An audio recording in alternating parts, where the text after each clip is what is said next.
Chapter 18. Chief White's office had taken on the atmosphere of a war room, maps and incident reports covering every surface. He sat with Nelson and Jones, all three listening intently as Robin delivered her report. This morning, we found his body. Leeds tried to look inside and triggered the computer to self-destruct.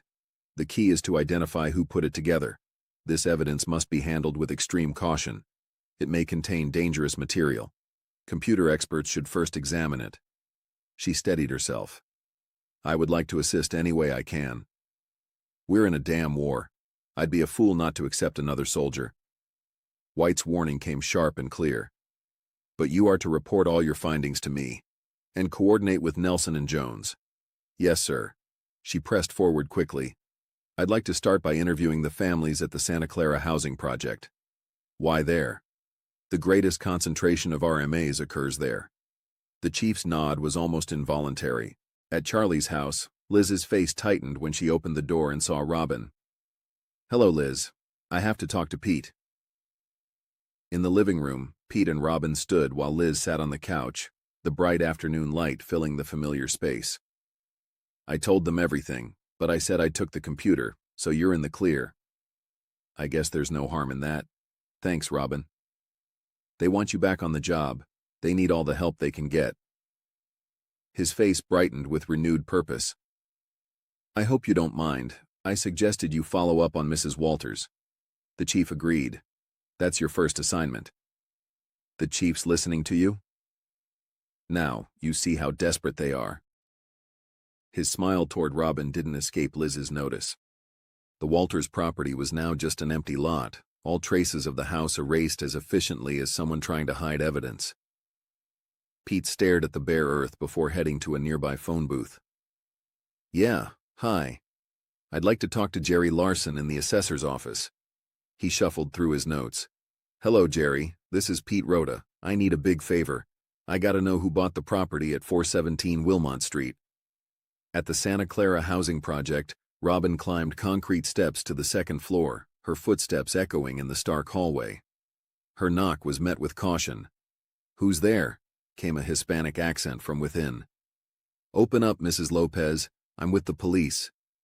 The door opened just enough for a wary eye to view her credentials. The apartment was small and meager, its worn furniture contrasting with a new 27-inch color TV dominating the living room. 3 small children played rough, practicing ninja-style kicks, while Mrs. Lopez gestured toward the couch. No, thank you. I'll only be a minute. What did your husband do just before he shot those people? Understanding brought tears. No sé. He go loco. Hit me. Los niños. ¿Por qué? No sé. She broke down, one child hugging her legs as Robin reached for her purse. Please take this. No, gracias. I cannot take. Robin pressed the folded bills into her hand. Para los niños. Night had fallen by the time Pete entered the real estate office, surprising a man at his desk. Hello, I'd like to get some information.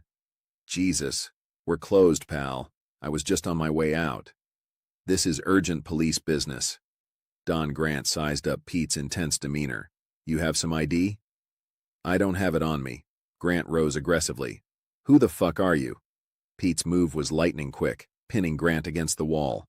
I'm a pissed-off cop who forgot his ID. I want to know who's behind the investment group that bought the Walters property? You need a court order for that. Pete's hand found Grant's throat. People are being slaughtered out there. I don't have time for that. I'll get the file. The Bay Breeze Bar offered an illusion of normalcy. Couples slow dancing to a live band, drinks flowing, conversations humming. Pete and Robin shared a corner booth watching the scene.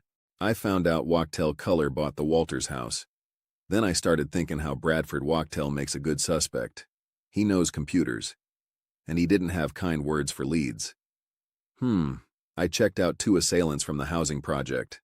They both worked at Wachtell. I'll pay Wachtell a visit tomorrow, Pete nodded. I feel so sorry for the widows and the children. Their eyes locked for a moment. I'm not sleeping with Liz. She turned toward the dance floor, slightly embarrassed.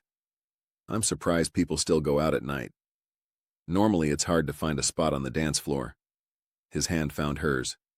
We should take advantage. Later, they slow danced together, savoring the closeness. She whispered in his ear, "Be careful tomorrow." He smiled, nuzzling her hair affectionately. "You do that to Liz?" she teased. No. She turned and kissed him, until a crash shattered the moment. They jumped apart as a waitress's dropped tray sent glasses shattering. The entire bar froze. Even the band fell silent. Everyone on edge, waiting to see if this was just an accident or the start of something worse.